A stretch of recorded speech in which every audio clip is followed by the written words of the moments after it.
Now, it's time for Modern Money Doughnuts with Stephen Hale and Gabrielle Bond. Hello, wherever you are, and welcome to Modern Money Doughnuts. This is a podcast series about modern monetary theory and ecological economics.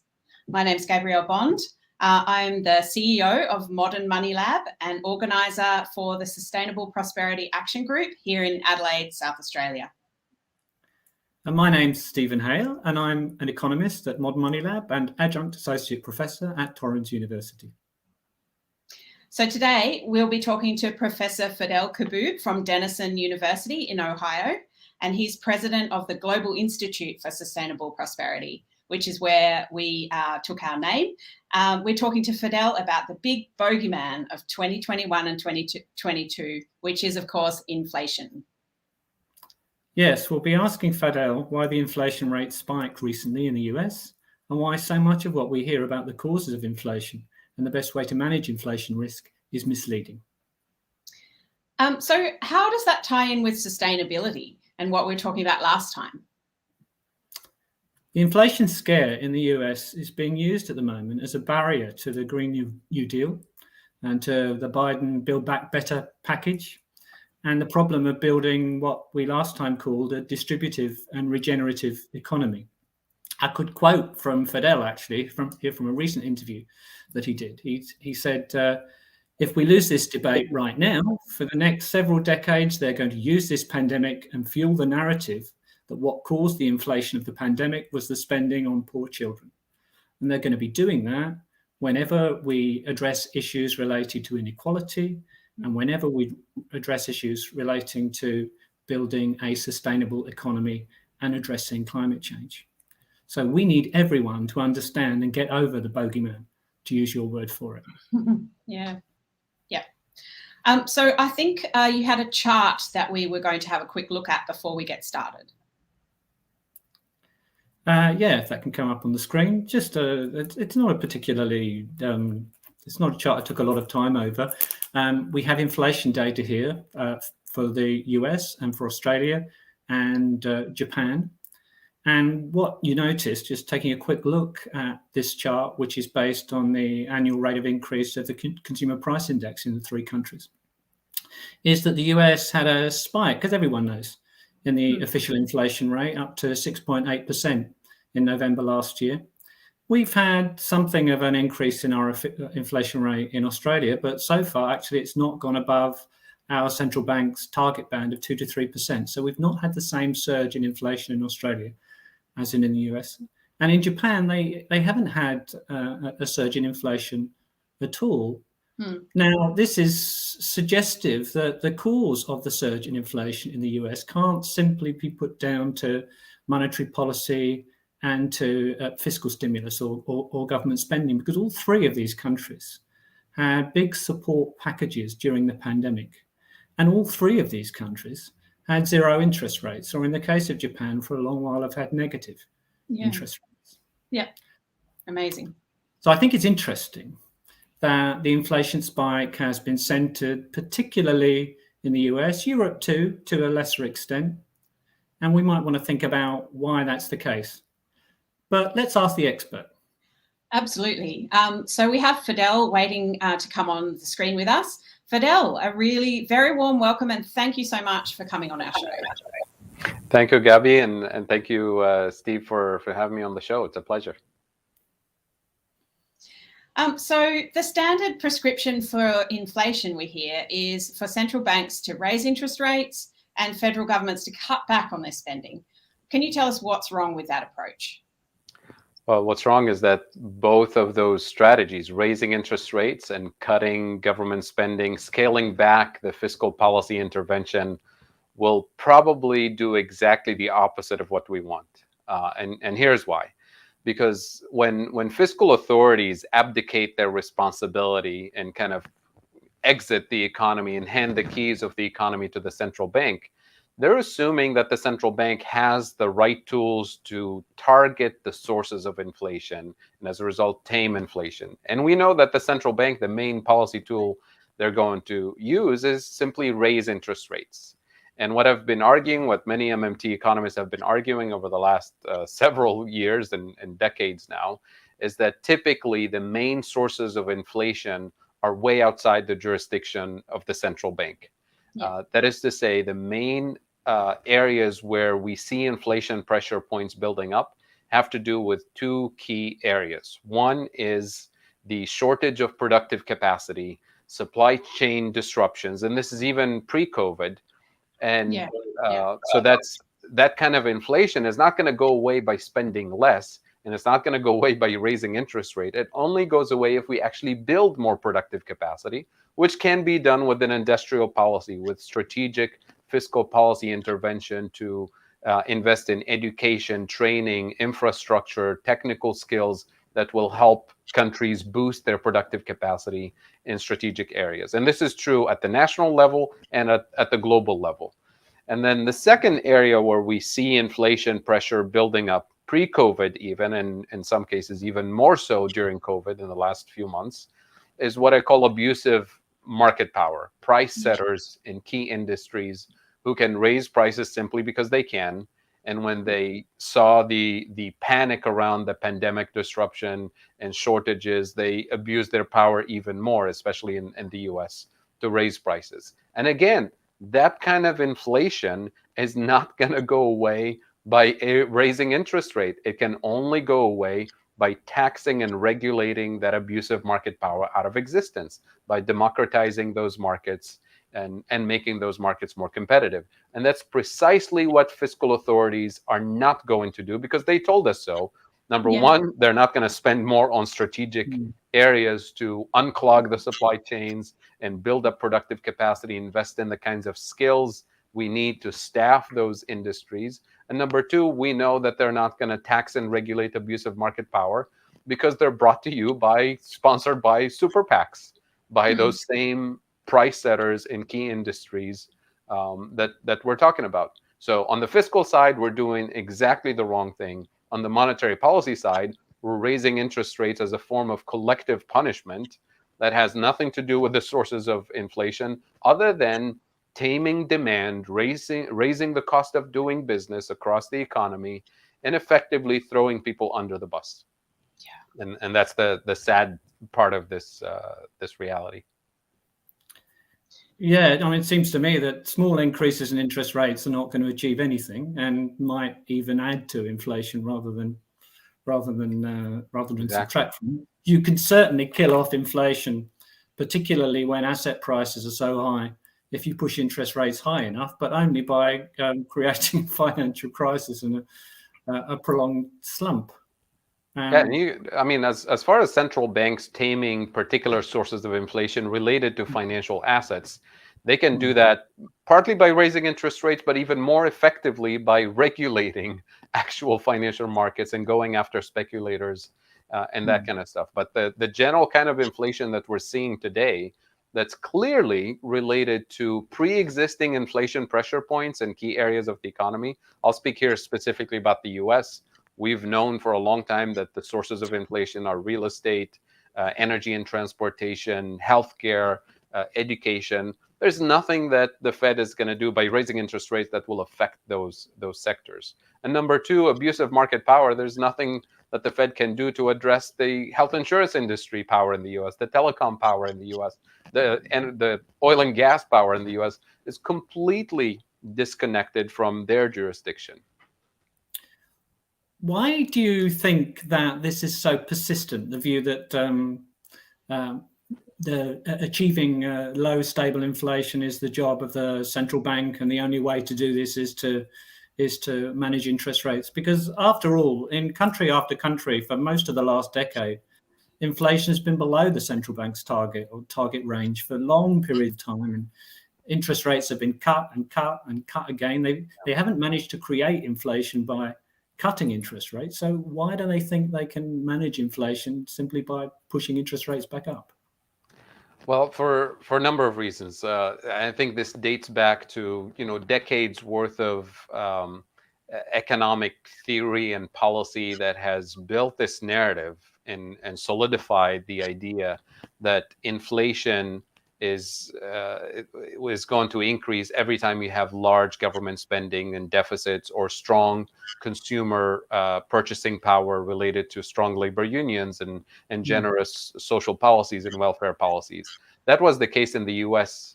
obviously in the golden age post-war era in the 50s and 60s, and was completely destroyed and dismantled in the 1970s and 80s with the rise of inflation in the 70s and the Reagan and Thatcher sort of free market era that reemerged during that time. And it's a moment where politics and economics collided to hijack a public narrative and then reinforce it within the economic discipline.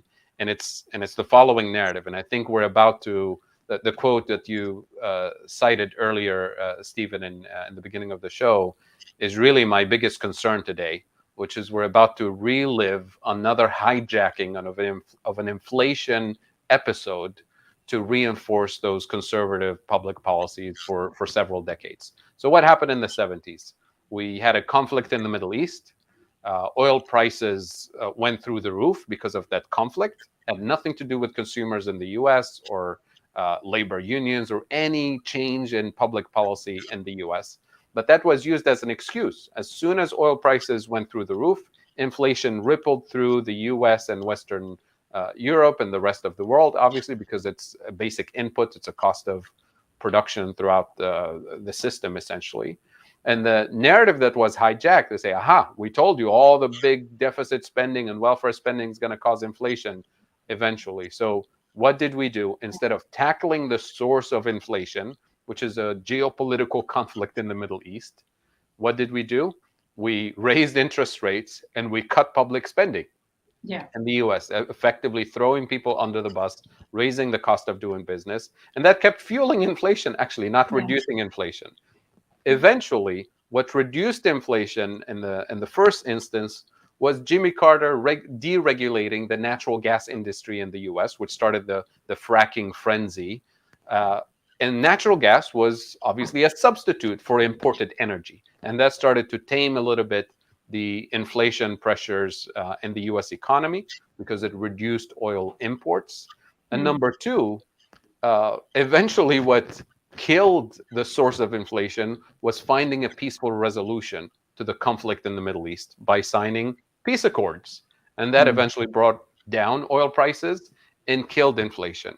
But the narrative that was built during that time period was, number one, the sources of inflation were big government, too much spending, strong labor unions, and all of that. Number two, how we killed inflation was by getting politicians and fiscal authorities out of the picture, reducing public spending, and handing the keys of the economy to the professionals, the experts at the central bank who know how to target inflation. They're not motivated by political agendas. So what do? They raise interest rate, which is what Volcker did.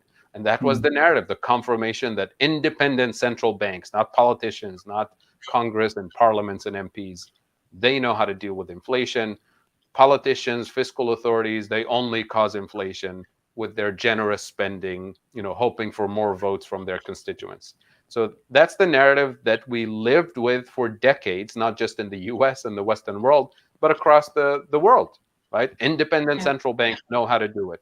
And professional economists in textbook after textbook, in conference presentation after conference presentation, reaffirmed that model, not in the cultural sense, in the media sense of the term, but in the theoretical, empirical, conceptual sense of the term, brainwashing generations of young students into understanding that there's this trade-off between unemployment and inflation. You can't have it both ways. No matter how progressive you want your social policies, eventually you're constrained by too much of deficit spending and all that. And today, we went through a hopeful moment in the beginning of the pandemic, hopeful in the narrow sense of the term. That is to say, we saw that governments around the world can actually intervene on a massive scale during a crisis with nobody asking questions. Where is the money coming from? Who's going to pay for it? Who are we going to tax? Massive fiscal stimulus intervention to address the actual problems in the economy during the pandemic. And that opened everybody's eyes. Well, if the government can do this, maybe the government can pay for healthcare. Maybe the government can pay for childcare. Maybe the government can, mandate higher minimum wages. And that's kind of the discourse in the US right now is, what are the limits of how much we can spend, since we can spend this much? And immediately we saw the counterattacks from the conservatives in the political spectrum and from the gatekeepers in the economics profession, saying, well, we could do a little bit during the crisis, but not make this a permanent situation where the government mandates these higher minimum wages and supports the poor and addresses childhood poverty and things like that. There's a limit to it. And now, what is the limit?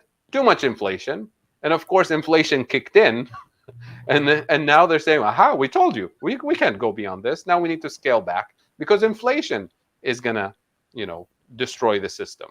And so if we don't push back against this narrative and actually introduce the public, the media, the policymakers, and the masses to understanding the basics of where inflation sources are, so we don't get fooled into this, narrative of the 1970s again, I'm afraid we're going to see the same dominant narrative dominate for another several decades, right? Because this is our moment. That's kind of our don't look up moment, isn't it, really? Yeah. That's. Go ahead, Stephen. I was just going to say, Fadhel, thanks very much for that. That was terrific analysis. In Australia, we had, when the pandemic was introduced, we had an increase in our level of unemployment benefit, right? Which had been in real terms not an increase since the early 1990s, and is a dreadful poverty level. Temporarily, it was raised above the poverty level. So hundreds of thousands of people were temporarily lifted out of poverty. In Australia, they could afford to, literally, they could afford to eat and pay the rent for the first time in years. People would go to the dentist. People would, get their car or their appliances fixed. It was actually really amazing to see the resourcefulness with which people use that opportunity. And then to have it all ripped out again was just devastating. And free childcare too. We had for a short while, we had a negative inflation rate. And the thing which pushed it below zero was the introduction of free childcare, the temporary introduction of free childcare, which again has been reversed. The other thing that worries me in particular about what you were just discussing, and I think the Conservatives also are looking back to the 1970s. They, in their view, what Paul Volcker did was exactly right, and it worked, and they think it should happen again. They can see parallels as well. But I remember the early 1980s as the period of the global debt crisis and the North trashing the global South. Sure. And the introduction of, it led to the Washington Consensus, the global neoliberalism. And I'm scared that the North is going to trash the global South again. Oh, it's already happening. Yeah. In many parts of the world and the global South, the debt crisis started because of the pandemic to begin with, not because of interest rates going up. And it's going to be even more amplified with higher interest rates on top of a pandemic that's not under control yet. I'm afraid this is going to be kind of the perfect storm for many countries in the global South experiencing this, while simultaneously countries in the global North recognizing that they went a bit too far with their globalization efforts and dislocating their supply chains, especially for strategic inputs like PPE and microchips and things like that, and relocating at least a little bit of the industrial activity that's been placed in the global South, or at least slowing down the rate at which a lot of these industries have been moved to the global South. So that will be kind of double the damage for developing countries. A public health crisis, a debt crisis that started because of the shutdown in many developing countries, and now higher interest rates globally, and many countries have been downgraded already in the global south, and then a cutoff of the flow of FDI and sort of sources of export for developing countries. So it just can't be any worse than this. So we'll see what happens in the next few years. So sorry, Fadhel, could you tell us what FDI is? FDI is foreign direct investment, which is the Yeah, mechanism by which a lot of industrialized countries relocate sort of the more obsolete industries, the assembly lines, to the global south in search of lower cost labor, fewer regulations, lower taxes, in many cases incentives to relocate. Yeah. What do you? Sorry, Gabby, go ahead. I being Australian, I see US politics playing out a little bit at a distance, and I can't, obviously it's too big for me to understand the whole of what's going on. But I just wanted to ask about a particular Senator, Joe Manchin, Yes. and going back to what you talked about the inflation scare and the way the Build Back Better proposal has been blocked. Could you tell us a bit about what's going on there? Yeah, Senator Joe Manchin from West Virginia, who's a Democrat. He's one of the 50 Democratic Party senators, which means all 50 votes are needed for any policy to move forward. So that makes him the king of the Senate in this regard, not just the senator. And he was very clear about this fiscal spending on infrastructure, on health, on social services. He says, number one, I remember the inflation of the 1970s. Number two, inflation is happening because we already spent too much. And if we add more to the national debt and to the deficit, it's going to fuel even more spending. And number three, he used the phrase, we need a strategic pause, right? A strategic pause in spending until we see what happens, a strategic pause in what I think should be regulation, more aggressive regulation of market power, a strategic pause in what many of us have called for, which is a structural transformation of the economy towards more renewable energy, and so on. So he's been very clear he's not going to vote for any of these things. And because of his reasoning, I think we're going to see more inflation, not less inflation, in the way that I described earlier. So do you think this is a genuine misconception on his part, like he actually doesn't understand, or is this something more sort of manipulative? I don't know. I wish I can get in his head and get a real answer. But looking from the outside and knowing what we know about his track record in the Senate on particular issues, we know that he's fiscally conservative. We know that he's done whatever he could to protect the interest of the coal industry. We know that his own family is well invested in the industry. And we know that he's influenced by conservative thinkers in the economics profession who convinced him, like they convinced many others, that the 1970s inflation was caused by too much spending, by the welfare state, by social programs that are just too expensive, putting too much money in the system, sending people on a shopping spree. So it's a demand boost fueled by this government spending that caused the crisis.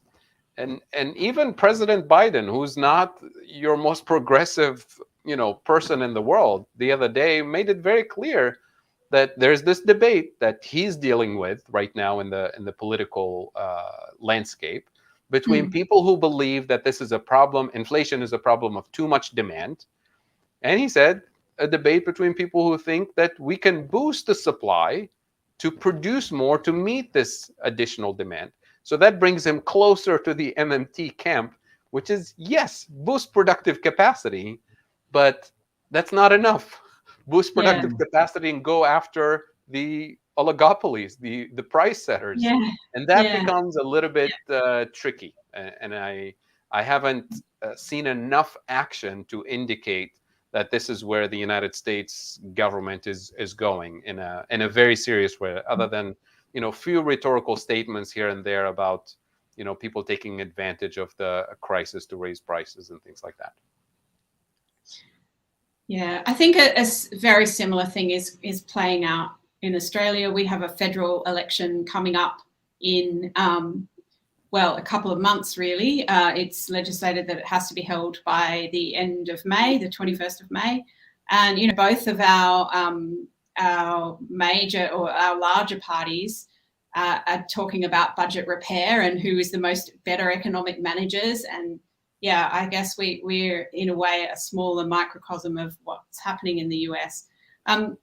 With the coal mining and that sort of side of the story, I think I read something recently which said even the coal miners are starting to feel the need, like in their communities, they're suffering as well, and they need the support that the kind of things that Build Back Better would bring. And so maybe, the bombarding of the message from both sides. And I used to watch I follow the Sunrise movement on Twitter, and I saw all the young people kind of trying to get their message across, and yeah, maybe just a couple of chinks in the armor. Well, here's the thing. I mean, the coal miners in the US, and I'm sure it's the case in other countries, have been losing jobs and losing ground in terms of their labor force in the US, not because of the COVID crisis, not because of the Green New Deal, but because of automation in the industry, and because of countries transitioning to more renewable energy. So it's happening. It's going to happen sooner or later. And off the record, many leaders in the labor movement and the fossil fuel industry will honestly tell you, of course we understand we need this transition for the planet, for our future, but not by throwing us under the bus. So they say, if you guarantee a just transition, not just promise a just transition, if you fully underwrite a just transition, as in guaranteeing jobs for us at similar wages and benefits, with pensions commensurate with the levels we expect from the fossil fuel industry, then we're with you immediately today. But if you promise us a better future and say, look, there are jobs in the solar industry that pay you 60% of your current wages and benefits, and potentially no pension, and more importantly, non-union jobs in the solar and wind industry, then of course we're not going to go with you. If you promise us with empty words and then throw us under the bus, like the millions of people you threw under the bus with globalization and deindustrialization, then of course we're not with you. We're going to stand with our employers, the oil and gas companies and the coal companies, to defend our interest. And that's why in this kind of transition, it's imperative for federal governments to actually underwrite and guarantee the transition for those workers. Otherwise, we're not going anywhere. We're going to be in the same situation until who knows what. And you can totally understand that point of view. I guess when the people who do work in those industries, I mean, they have children and grandchildren, and it makes me wonder, how that weighs upon people as well. Of course, yeah. Absolutely. Gabby will remember we had the coal miners union leader at our conference 2 years ago, and he said almost precisely what Fadhel just said a moment ago.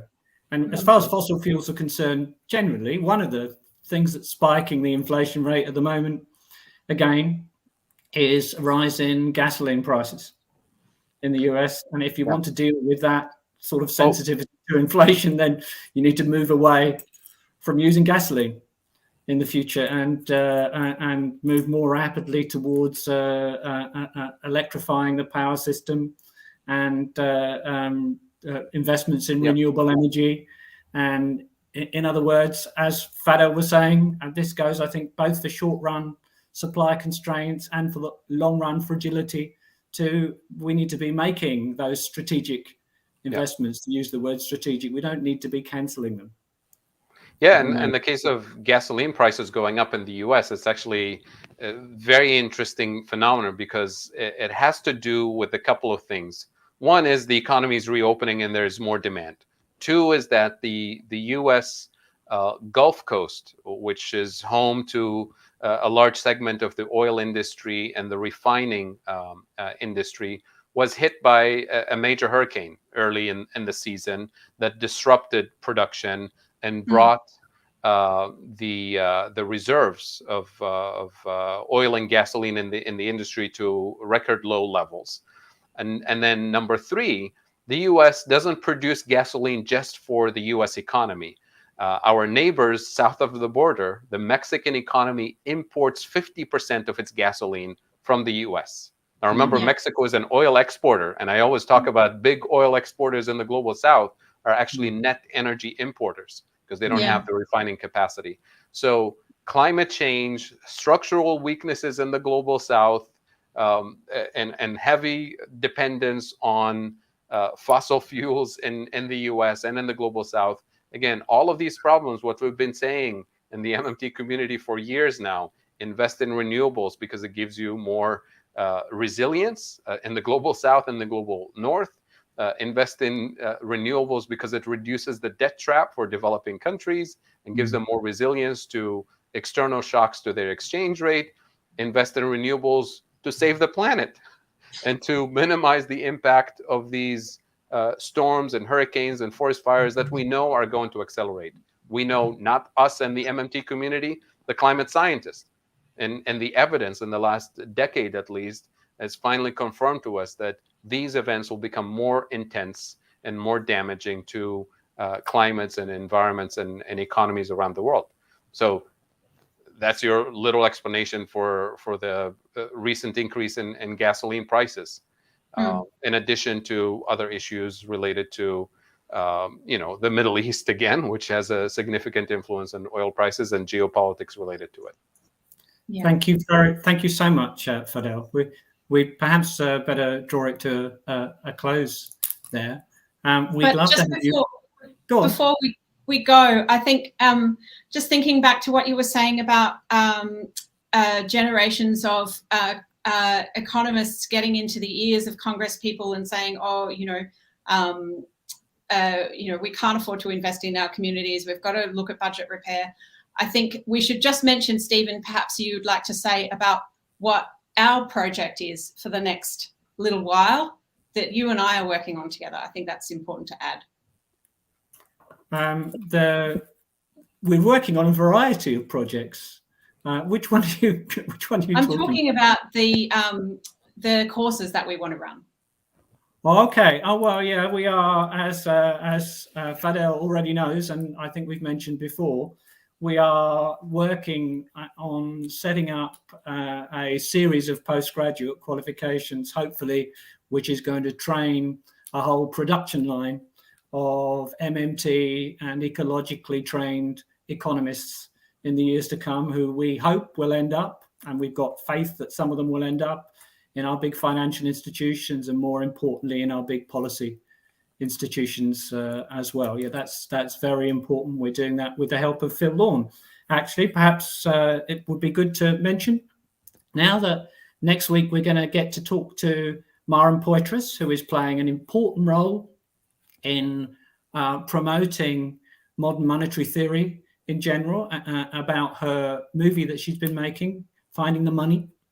That's going to be great. We'll see an excerpt from the movie. Then in 2 weeks' time, we'll talk sustainability and MMT with our great friend Phil Lawn, who's working on that project and on a whole series of other projects with us at the moment. We'd love also to have Fadhel back on in the very near future, because this has been quite a short interview, both to dispel the myth that there's a contradiction between an MMT perspective on macroeconomics and our need to live within our planetary boundaries in the future. Absolutely, it will be a pleasure. That's us in a nutshell, in a donut, in fact.